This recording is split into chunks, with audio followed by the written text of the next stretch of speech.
big shots. Always, she said, always approach the shrimp bowl like you own it.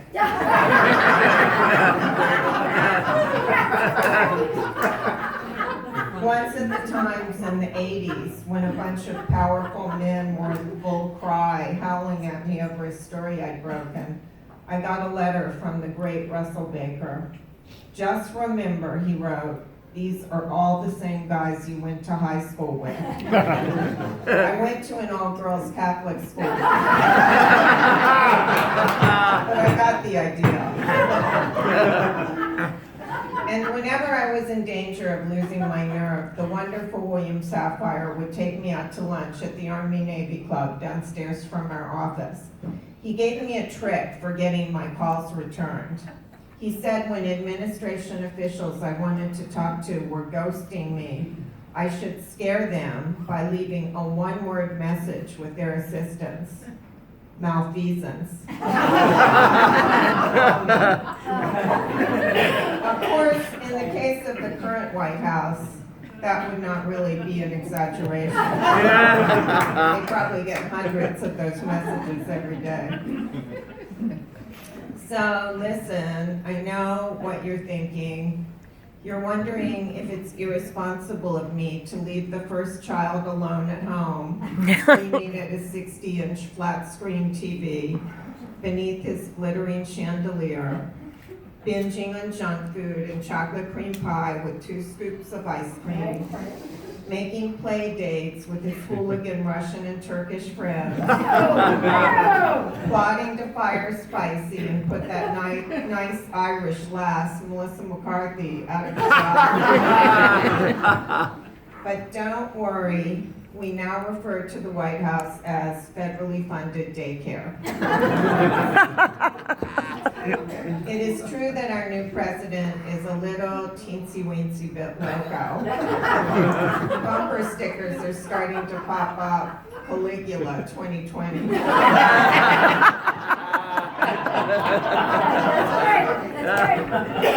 But we have several generals who have made a pact to go running over to the White House if things start to get really crazy.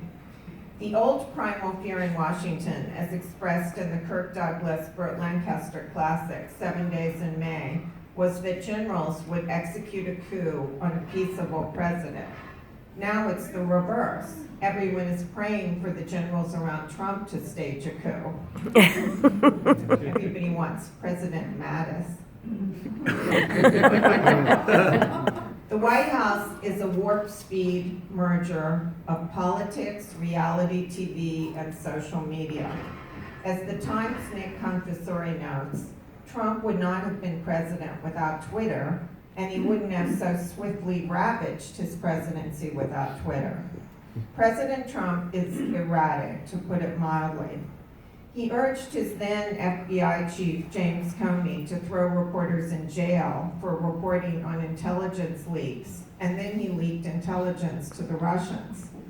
He said Hillary Clinton could not be president because she was careless with sensitive information, and then he dispensed sensitive information like Tic Tacs to impress some Russian spies, just the way he used to show off Shaq's size 22 shoe and Mike Tyson's glittering championship belt to visitors to his Fifth Avenue office. Trump tweeted that President Obama was a sick, bad guy who taped him in Trump Tower. And then Trump tweeted that he might have taped Comey during their meeting in the Oval Office. He has earned the moniker bestowed on him by his biographer, Tim O'Brien, the Emperor of Chaos. He's like one of those mad German kings locked in his castle, terrifying his staff and family and spreading shivers throughout the land. The president even tried to intervene to save his pal Michael Flynn, who used to scream "lock her up" at Trump rallies, from being locked up. Trump used to think climate change was the greatest hoax in the world, perpetrated by the Chinese. Now, Eric Trump told Sean Hannity, the family thinks the Russia probe is the greatest hoax in the world. Eric told Sean that the media and Democrats in Washington are, quote, not even people, unquote, which is funny because I never thought of his dad as a person. I always thought of him as a tune, like Jessica Rabbit, with worse hair. In one more sign of the apocalypse in DC's bizarro world, President Trump has started a trade war with Canada. His leader is as cute as a panda. Even as he indulges in a perverse bromance with Russia, whose leader is a murderous thug who tried to fix our election and destroy our democracy. Former Director of National Intelligence James Clapper told Jake Tapper that he has grave concerns that our institutions are under assault from within. It's like that movie where the babysitter realizes that the killer is calling from inside the house. That's what Washington feels like right now. Checks and balances are going down the tubes, and the leader of the free world is busy handing out color-coded maps with the states he won shaded in blotchy red to anyone who comes in the Oval Office. And yet, even though it seems like we're in a shame spiral, I have come tonight not to bury Trump, but to praise him. Here's the beauty of Trump, as Trump likes to say. I want to reassure you about the fate of the Republic. First of all, do not freak out that we have a president who is a clinical narcissist and delusional fabulous, sinking into a dark state of paranoia about the deep state being out to get him. Because here's the comforting part. We have had several presidents in modern times who were mentally unbalanced, and we have gotten through it. Even though, as Arthur Schlesinger fretted in his diary, there is no provision in the Constitution for nuts. LBJ's aides used to argue about whether he was a manic depressive or a paranoid. It recently came out that JFK and Nixon had psychotropic drugs in the medicine cabinet. And Nixon used to get sloshed and talk to the White House portraits at night.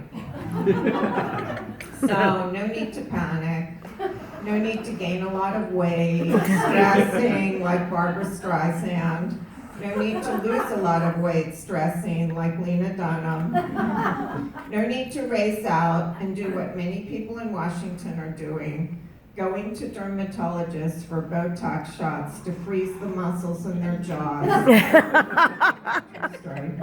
they can stop clenching and grinding their teeth. A lot of reporters, including Woodward and Bernstein, are breathlessly proclaiming that this is Watergate on steroids and counting down to impeachment and resignation, declaring it the beginning of the end, or the beginning of the beginning of the end. As Josh Marshall of Talking Points Memo tweeted, it's like fast forward Nixon. Yes, I obstructed justice. Yes, I'm a crook. Yes, I tape my conversations. James Clapper has declared that Watergate pales in comparison to the Trump-Russia scandal. It is true that Nixon and Trump have similarities. They are brothers in agreement, prone to galloping paranoia and the odd use of the third person when talking about themselves. You won't have Nixon to kick around anymore, Nixon told the press. Forget about this Russia thing with Trump, Trump advised Comey. Even at the pinnacle of success, both men stewed in resentment of the elites they felt looked down on them. As Trump whined recently, no politician in history, and I say this with great surety, has been treated worse or more unfairly. As Gail Collins pointed out, Abraham Lincoln was accused of everything from drunkenness to treason to being a fungus from the corrupt womb of bigotry and fanaticism before being assassinated. So maybe Trump's surety shouldn't be quite so sure.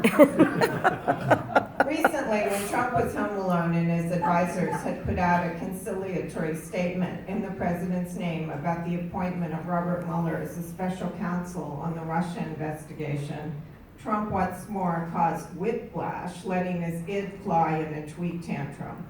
Quote, "This is the single greatest witch hunt of a politician in American history," he tweeted. The congressman from Salem, Massachusetts, Seth Moulton, tweeted that he can confirm that this is fake news. Also, wasn't there that little birther witch hunt against President Obama that Trump led? In other ways, however, the two self-wounding Republican presidents are very different.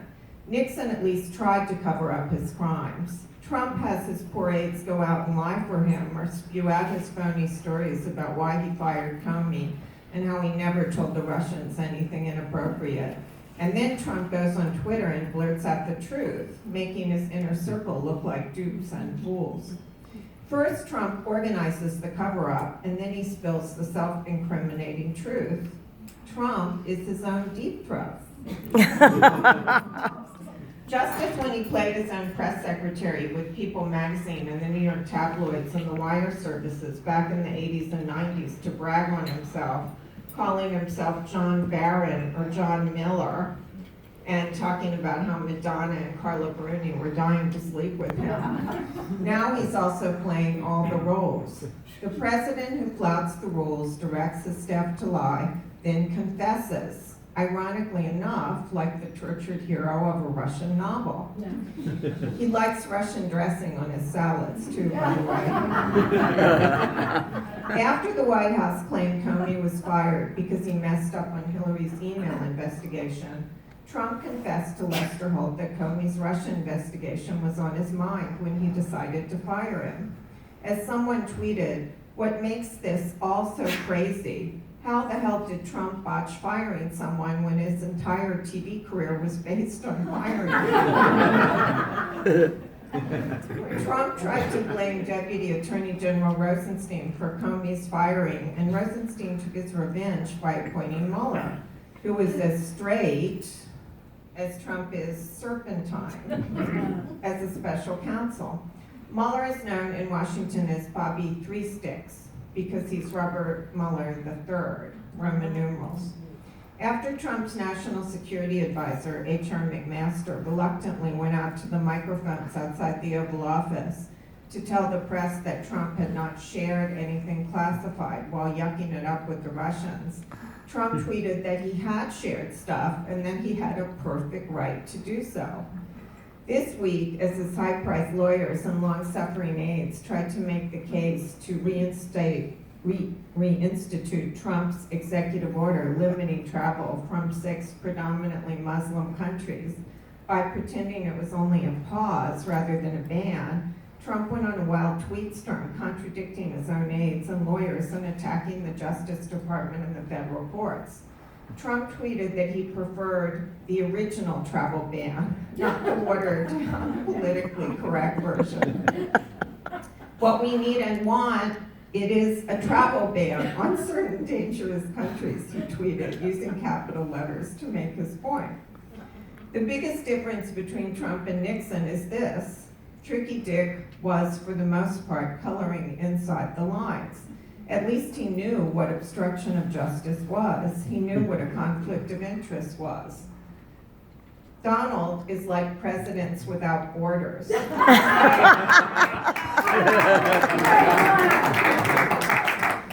only thinks in terms of renegotiation of justice and confluence of interest. At 70, Trump is running the most important government on earth, and yet he doesn't have the slightest idea how government works or even how to protect himself.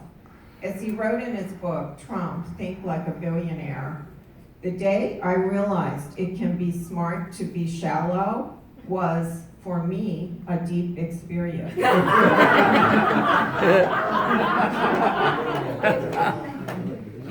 Trump doesn't drink alcohol or coffee.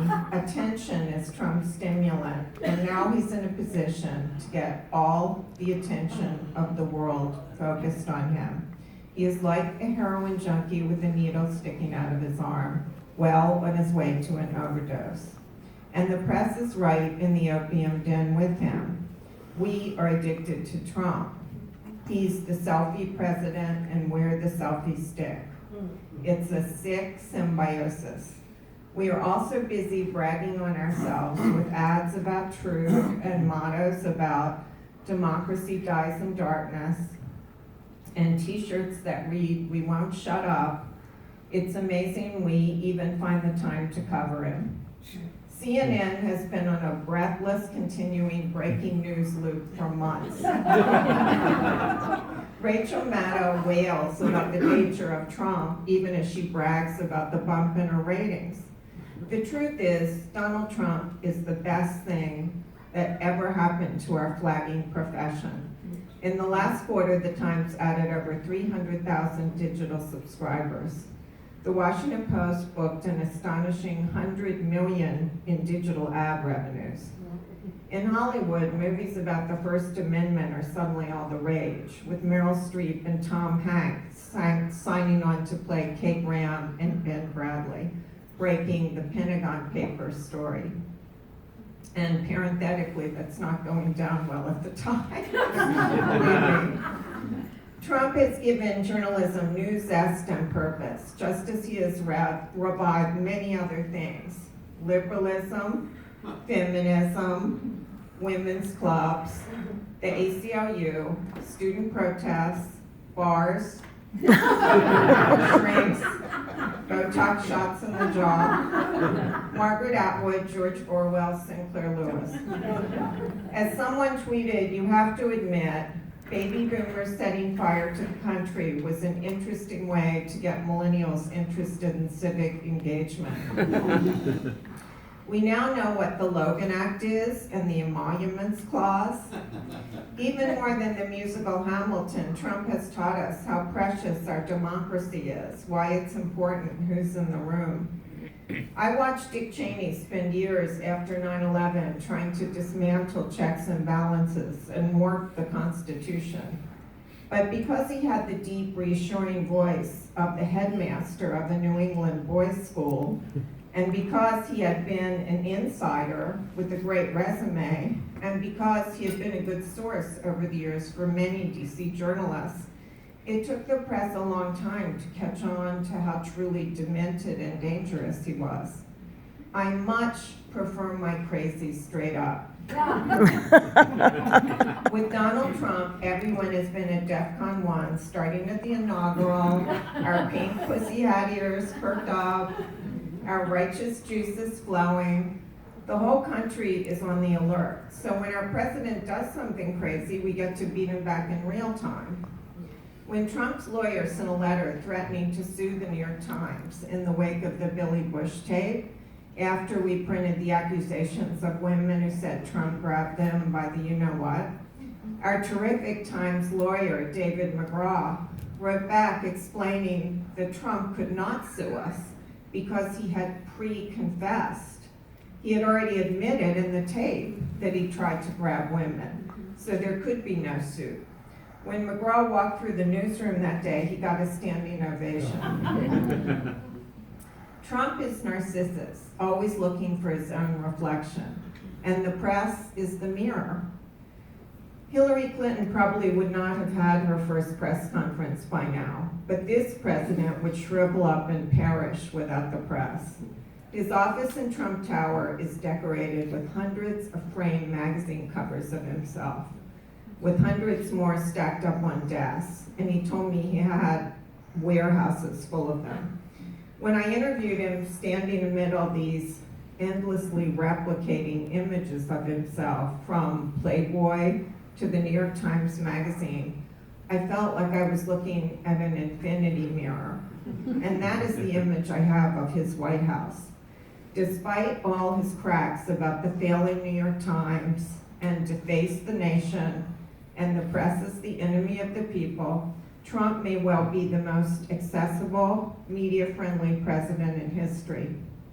He's constantly calling reporters and having reporters over to 1600 Pennsylvania, as is everyone else in his leaky White House, providing a cascade of stories so zany we can't refresh our browsers in time to keep track of all the stories.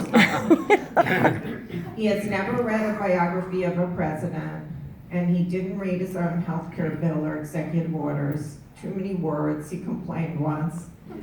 But he has his press secretary print out the top 30 stories about him, every morning, and then he reads them and tweets and makes the stories bigger, incestuous amplification. In fact, he got so bummed out by all the negative coverage that his staff began soliciting nice stories from friendly news outlets that they could slip into his press clips, so his mood wouldn't be so grouchy every morning. Talk about fake news. As the Times reported this week, when Trump wouldn't read his briefing books for his first foreign trip, his aides tried to capture his interest by threading Trump's own name throughout paragraphs of the 2-page memos they wrote for him. It's like waving a laser light to get the attention of a cat.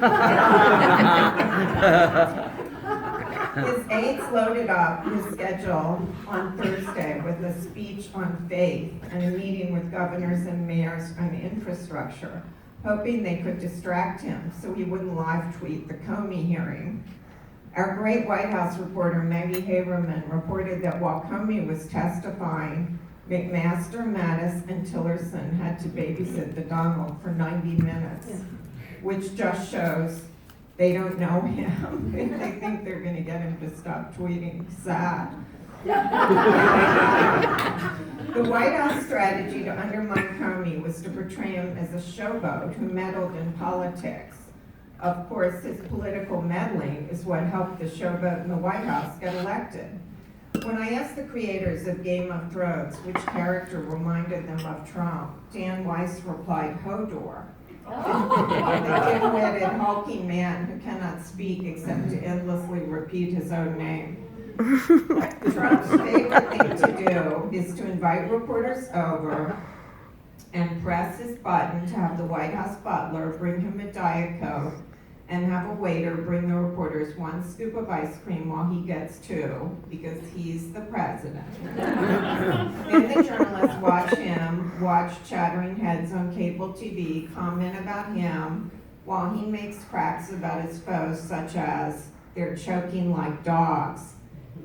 He still marvels at the fact that if he tweets while watching himself, he can then watch cable news interrupt with a breaking news sign flashing and dramatic music blaring to report on his latest tweet. As our TV critic wrote, to understand Mr. Trump is to realize that he is not just a TV celebrity. He is, in a strange meta way, a spectator of his own performance. For the next 4 years at least, we are living in a TV show that Mr. Trump is simultaneously starring in, consuming, and live tweeting. The Emperor of Chaos thrives in the tumultuous, or Trumpultuous, atmosphere he has created as everyone around him gets motion sickness at the speed of the shifting stories. White Houses are ordinarily dark palaces of intrigue, but the Trump White House is a particularly nasty house of cards. Presidential aides circle each other warily, leaking, backbiting, tattling, feuding, sucking up, with the president always stirring the Twitter pot. Or as one House GOP staffer told a reporter, this is like Reservoir Dogs. Everyone ends up dead on the floor. Truth is whatever Trump says it is. Facts do not matter. As Tony Schwartz, Trump's co-author on The Art of the Deal, put it, his aim is never accuracy, it's domination.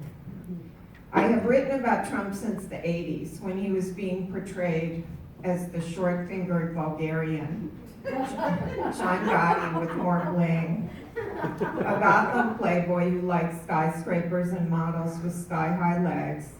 He always seems the same to me, even now, like a guy who walked out of a steam room at the Sands in Las Vegas in 1959 with Frank Sinatra and Dean Martin, talking about broads and skirts.